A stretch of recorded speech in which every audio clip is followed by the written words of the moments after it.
Mas em relação ao cilindro, quais são os tipos de cilindro, quais são as autonomias, como é que funciona isso? Explica um pouquinho pra gente. Quando você escolhe converter o seu carro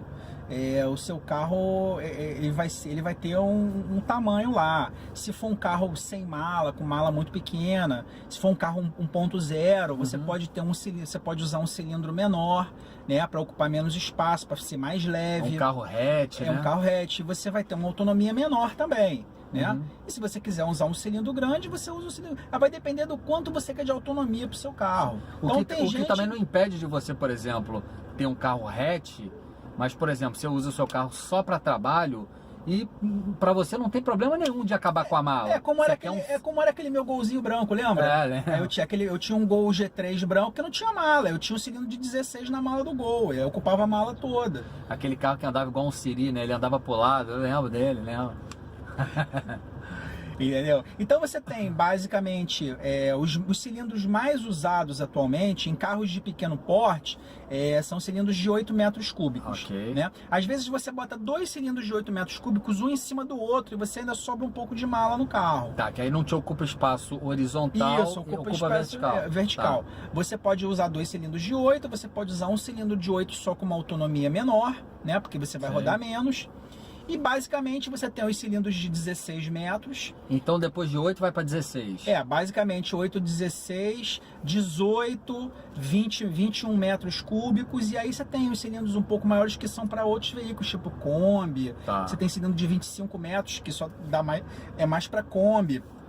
Agora você tem, por exemplo, carros como essa Hilux aqui, tem gente que bota 3 cilindros de 16. Nossa. Entendeu? Para ficar com uma autonomia grande. Sim. Mas aí ocupa a caçamba quase inteira com cilindro. Sim, Depende de quanto a pessoa quer gastar, porque a parte mais cara da conversão do GNV é o cilindro.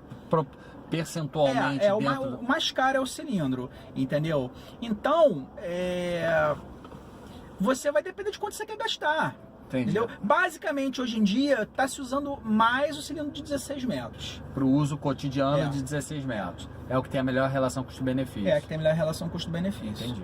Bom, já que a gente está falando sobre os tamanhos dos cilindros, 8 metros cúbicos, 16, 20, né? Qual é a autonomia por metro cúbico, autonomia em termos de quilômetros rodados, né? De quilômetros por metro cúbico? Então, João, isso daí é muito questionável.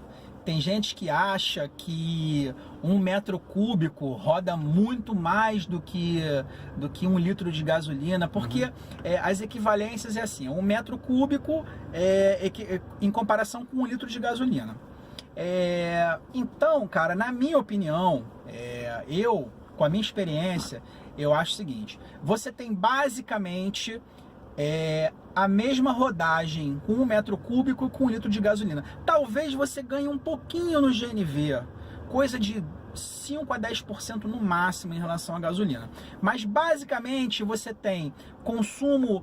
Gasolina, não estou falando de álcool não. Álcool e GNV, o GNV ganha. Agora, gasolina e GNV, você tem mais ou menos uma equivalência. Então, se o teu carro faz 10 km com litro de gasolina, ele vai fazer 10 km com 1 metro cúbico de GNV. Em média. Em média. E aí, aonde que você ganha? Você não ganha em quilômetros a mais que você percorre com o GNV. Você ganha no preço do GNV, que é basicamente metade do preço da gasolina. Sim. Então é como se você rodasse o dobro. Sim. Entendeu? Se você, vamos supor, você roda 10 km com litro de gasolina e você roda 10 km com metro cúbico de GNV, se o GNV custa metade do que custa a gasolina, então com o equivalente a 2 metros cúbicos, você roda a mesma coisa que você roda com 1 litro. Sim. Então você ganha no preço do combustível e não em quilômetro. 1 metro cúbico. Agora, o convertedor, quando você chega na convertedora, o cara ele tem que te passar, ele tem que puxar a sardinha pro lado dele. Então ele vai sempre falar para você que você com 1 metro cúbico você roda 30%, 40% a mais do que com litro de gasolina. E na minha experiência não é isso que eu vejo, tá? Na minha experiência o que eu vejo é mais ou menos a mesma coisa. O teu carro faz uma média de 8 km com litro de gasolina, ele faz a mesma média, 8, 9 com GNV, talvez um pouquinho mais, mas não passa de 10% isso. Além dessa economia, que é metade do preço, o que você gasta com o GNV para o que você gasta com gasolina e álcool, qual é a outra economia que colocar GNV no seu veículo traz para você? Aqui no Rio de Janeiro a gente tem um incentivo muito forte no IPVA, né? A gente tem 70% de desconto no IPVA.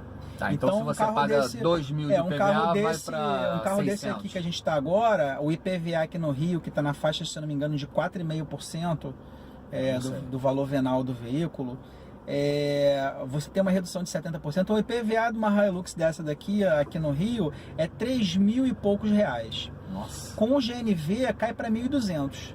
Nossa, mas, quer dizer, quase R$2.000. O Azira que eu acabei de vender, o IPVA dele era R$2.000 sem GNV. Com GNV eu pagava R$750. É uma economia brutal, né? Brutal. Só do valor de IPVA,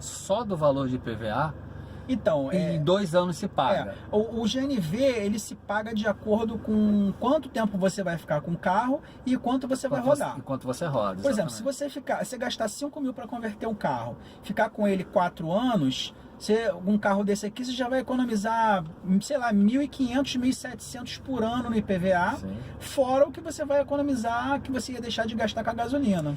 Na realidade, quanto mais você roda no dia a dia, quanto mais rápido é o você retorno. roda e quanto mais tempo você fica com o carro. Sim. Agora, se tu roda 300 km por dia, lógico que você vai recuperar o investimento muito mais rápido. Em menos de um ano você recupera. Isso. Entendi. Mas é importante frisar o seguinte, essa questão do IPVA, ela é estadual, tá? Então, ela não é federal? Não, é estadual. Então, em outros estados, você não tem esse incentivo que tem no Rio. Não tem nesse percentual ou não tem? Não tem, na maioria dos estados você não tem incentivo no IPVA. Mas a priori é meio que uma exclusividade do Rio de Janeiro. E isso é uma coisa boa, mas é uma coisa que aqui no estado do Rio está causando um problema muito grande. Porque os postos não estão acompanhando a quantidade de conversões. Cara, porque com essa redução do IPVA, tá todo mundo botando GNV no estado do Rio. Você para impostos aqui da Zona Sul do Rio. Isso está causando, lotado. Um transtorno, porque você está começando a ter fila para abastecer a qualquer hora que você chegar no posto. Se chegar no posto meia-noite, você não consegue parar o carro e abastecer. Tem 3, 4 pessoas na sua frente. Isso é um inferno, cara. É um inferno. Bom, peguei meu carro, converti para GNV, agora fiquei com ele 2, 3 anos, agora eu quero vender meu carro. Existe uma desvalorização dos veículos com GNV? Depende para quem tá do outro lado. Quem tá comprando. Quem tá comprando. Existe uma desvalorização para muitas pessoas, existe desvalorização quando o carro tem GNV. Tá? Agora, tem outras pessoas que já procuram um carro convertido, como é o meu caso, né? Esse carro aqui eu já comprei ele convertido, eu garimpei e consegui um carro convertido. Então, o carro que já tem GNV, na minha opinião, ele tem um público específico. Tá? Tem o cara que quer comprar o carro já com GNV para economizar R$5.000 da conversão. E os ajustes todos iniciais Então, para mim, da conversão. O carro com GNV não desvaloriza, para mim. Entendeu? Eu paguei, por exemplo, nesse carro aqui, preço de tabela FIPE, só que eu economizei 5.000 do GNV. Então é como se eu tivesse pago mais 5.000 nele, entendeu? Porque foi um dinheiro que eu deixei de gastar. Então, para mim, agora o cara que não tem GNV... na realidade é como se você tivesse pago 5.000 a menos. 5.000 a menos, exatamente. Então o cara que não está acostumado a usar GNV, que não gosta de GNV, que tem preconceito, porque já ouviu falar mal do GNV, para ele, esse cara não vai... Se ele souber que o seu carro tem GNV, ele não vai comprar. Ele não vai nem comprar. Ele não vai nem comprar, nem se você fizer o carro por 10.000 a menos, ele não vai querer. Então a gente tem que partir do princípio que não desvaloriza, visto que quem compra um carro com GNV, ele está procurando um carro com GNV. O problema é que a maioria dos carros que você já está comprando ele com GNV, são carros que já estão muito sambados. Então, muito rodado. Muito rodado, né? Porque GNV é para rodar, é para economizar e é para rodar. Então você tem esse problema de você encontrar de repente um carro que esteja muito bem cuidado e não tão muito rodado e já tenha GNV. Então você tem que procurar, você tem que garimpar, porque, por exemplo, essa Hilux aqui, se você vai procurar uma dessa para comprar, você vai ver várias muito sambadas. Sim. Entendeu? Essa daqui eu procurei, encontrei Só uma... uma tradução. Sambadas aqui quer dizer um carro muito gasto, muito usado, até em certo modo mal cuidado. Mal cuidado, que já... As peças já estão no fim da vida útil, você vai ter que gastar muito dinheiro com manutenção e tal. Então, pelo que eu estou percebendo, ter GNV não é causa de desvalorização, e sim o fato de, como o cara usa o kit gás para rodar, aí ele acaba rodando muito com o carro, então ele desvaloriza porque é um carro muito rodado e muito desgastado, não por causa do GNV. É, por aí. Perfeito. E me diga uma coisa, quanto custa para converter um veículo?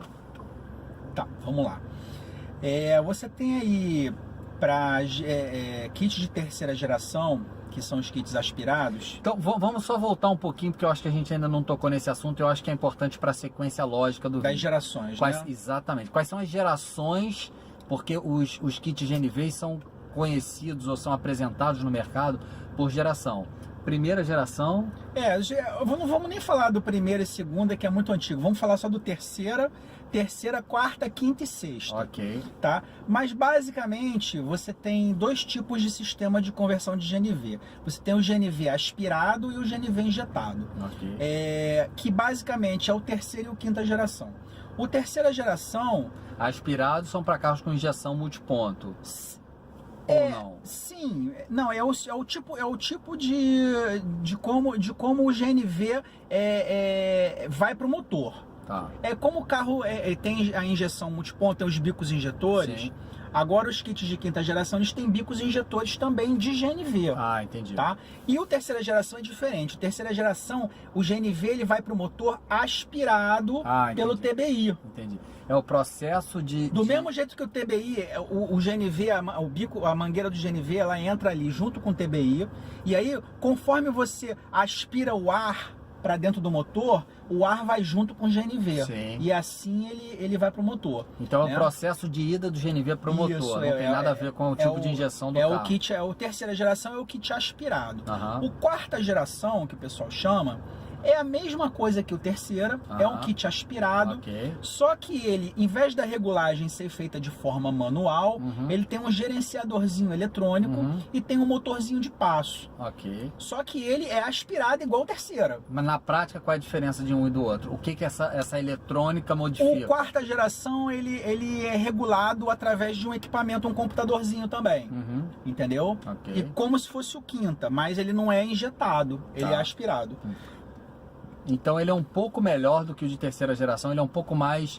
Cara, eu não vou dizer que é melhor ou que é pior, porque quando você tem uma quarta geração, você tem como se fosse um cérebro ali. Se dá problema naquele gerenciador, você tem que trocar o gerenciador inteiro. O terceira geração clássico, são várias peças que fazem o papel desse gerenciador. Então nunca vai queimar tudo ao mesmo tempo. Vai queimar um periféricozinho, você vai ali e troca só aquela pecinha, que é muito mais barato. E ele é um pouco diferente a regulagem. Mas caras como eu, que são muito acostumados com terceira geração, preferem o terceira geração. O clássico. Porque eu mesmo regulo o carro. O quinta geração, por exemplo, esse carro aqui é quinta geração. Se der um problema no GNV, eu precisar regular, eu não consigo. Eu tenho que levar na loja para o cara colocar ele no computador e regular pelo computador.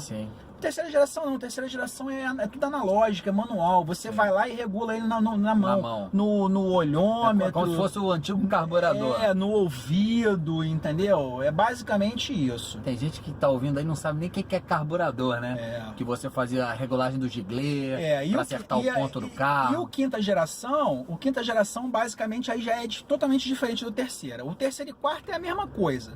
Só que em vez de ter um gerenciadorzinho, são várias peças que fazem o trabalho. Mesma função. O quinta geração já é totalmente diferente. O quinta geração, primeiro, o GNV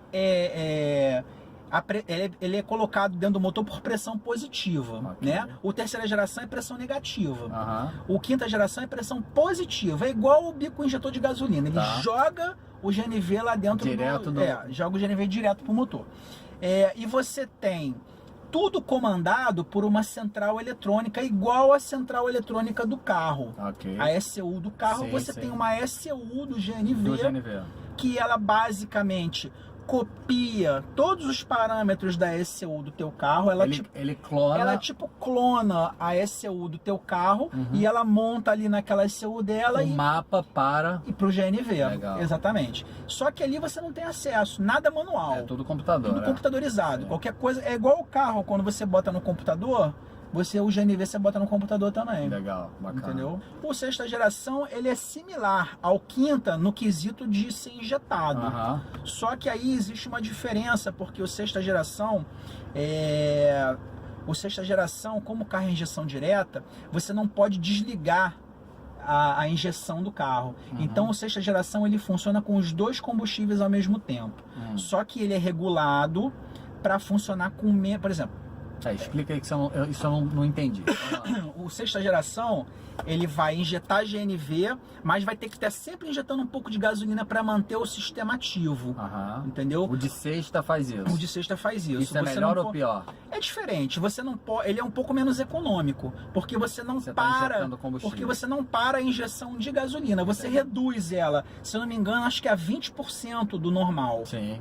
Então você vai ter 20% de gasolina e os outros 80% de GNV. Sim. Mas você não pode desligar totalmente a gasolina no sexta geração. Sim. Entendeu? Então talvez num consumo mais extremo, né?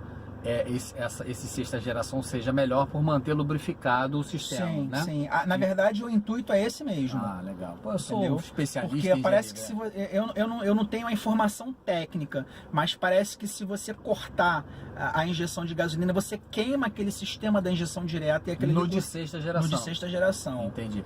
Então, na prática, hoje o que tem é terceira, quarta, quinta e sexta, mas pelo que eu estou entendendo... Você tem duas divisões, você tem GNV aspirado e injetado. Os aspirados terceira e quarta, Isso. E os injetados quinta e sexta. Exatamente. E os mais utilizados atualmente são o de quinta geração o de quinta e o de terceira, né? O de terceira geração. Legal.